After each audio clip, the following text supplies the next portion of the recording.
सुप्रभात। मेरा नाम अमन वारिल है। कक्षा 10वीं संस्कार पब्लिक स्कूल रायगढ़ छत्तीसगढ़। हम आपके सामने हिंदी क्षितिज भाग 2 के पाठ्यक्रम नेताजी के चश्मा पर एक स्किट प्रस्तुत करेंगे।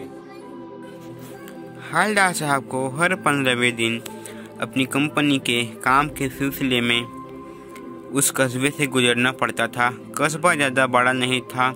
वहाँ एक लड़कों का स्कूल, एक लड़कियों का स्कूल, एक सीमेंट कारखाना, 2 ओपन एयर सिनेमा हॉल और एक नगर पालिका थी।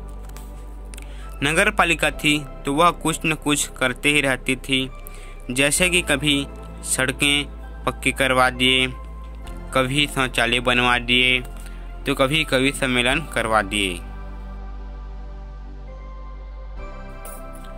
इसी नगर पालिका के किसी उत्साही बोर्ड या प्रशासनिक अधिकारी ने एक बार शहर के मुख्य बाजार के मुख्य चौराहे पर नेताजी सुभाष चंद्र बोस की एक संगमरमर की प्रतिमा लगवा दी। यह कहानी उसी प्रतिमा के ऊपर में है, बल्कि उससे भी एक छोटे से हिस्से के बारे में है। उस मूर्ति को बनाने के लिए कस्बे के इकलौते हाई स्कूल के इकलौते ड्राइंग मास्टर मान लीजिए मोतीलाल जी को ही यह काम सौंप दिया गया होगा, जो महीने भर में मूर्ति बनाकर पटक देने का विश्वास दिला रहे थे। वैसे तो मूर्ति अच्छी लग रही थी, पर एक ही बात खटक रही थी, क्योंकि उनके आंखों में चश्मा नहीं था। लेकिन हवलदार साहब जब भी पान खाने के लिए आते थे तो उनकी नज़र अक्सर मूर्ति पर पड़ती थी, तो वे यह देखकर चौंक जाते थे कि कैसे मूर्ति पर असली चश्मा लगा है। तो उन्होंने एक बार पान वाले से पूछ लिया,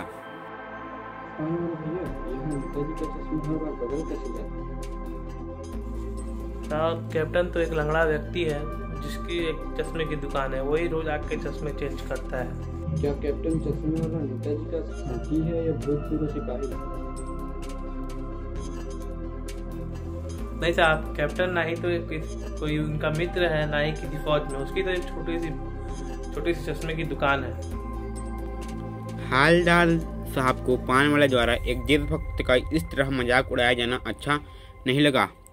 मुड़ कर देखा तो अवाक रह गए। एक बेहद बूढ़ा मरेल सा लंगड़ा आदमी, सिर पर कान्ही टोपी और आंखों पर काला चश्मा लगाए, एक हाथ में छोटी सी संदूकजी और दूसरे हाथ में एक बांस पर टंगे घूम से चश्मे लिए अभी अभी एक गली से निकल रहा था। 2 साल तक हवलदार साहब अपने काम के सिलसिले में उस कस्बे से गुजरते रहे और नेताजी की मूर्ति में बदलते हुए चश्मों को देखते रहे। फिर एक बार ऐसा हुआ कि मूर्ति के चेहरे पर कोई भी कैसा भी चश्मा नहीं था। उस दिन पान की दुकान भी बंद थी, चौराहे की अधिकांश दुकान बंद थी। अगली बार भी मूर्ति की आंखों पर चश्मा नहीं था। हवलदार साहब ने पान खाया और धीरे से पान वाले से पूछा, पान वाले भैया क्या बात है, आज नेताजी की आंखों पर चश्मा नहीं है? क्या बताऊं साहब, कैप्टन अभी से नहीं रहा। हवलदार साहब उदास हो गए और उनसे कुछ भी नहीं पूछा गया। यह सब सुनने के बाद हवलदार साहब और कुछ नहीं पूछ पाए। उन्होंने सोचा कि कस्बे के हृदय स्थल में सुभाष की प्रतिमा अवश्य ही प्रतिष्ठित होगी, लेकिन सुभाष की आंखों पर चश्मा नहीं होगा, क्योंकि मास्टर बनाना भूल गया और कैप्टन मर गया। सोचा आज वहाँ रुकेंगे नहीं, पान भी नहीं खाएंगे, मूर्ति की तरफ देखेंगे भी नहीं, सीधे निकल जाएंगे। ड्राइवर से कह दिया चौराहे पर रुकना नहीं, आज बहुत काम है, पान आगे कहीं खा लेंगे। लेकिन आदत से मजबूर आंखें चौराहे आते ही मूर्ति की तरफ उठ गई। कुछ ऐसा देखा कि चीखें रुको। जीप स्पीड में थी। ड्राइवर ने जोर से ब्रेक मारे। रास्ते चलते लोग देखने लगे। जीप रुकते न रुकते हवलदार साहब जीप से कूद कर तेज कदमों से मूर्ति की तरफ लपके और अटेंशन में खड़े हो गए। मूर्ति की आंखों पर सरकंडे से बना छोटा सा चश्मा रखा हुआ था, जैसे बच्चे बना लेते हैं। हवलदार साहब भावुक हुए। इतनी सी बात पर उनकी आंखें भर आई। इससे हमें यह पता चलता है कि अच्छे और सच्चे देशभक्त मरकर भी वह किसी न किसी के रूप में अमर रहते हैं।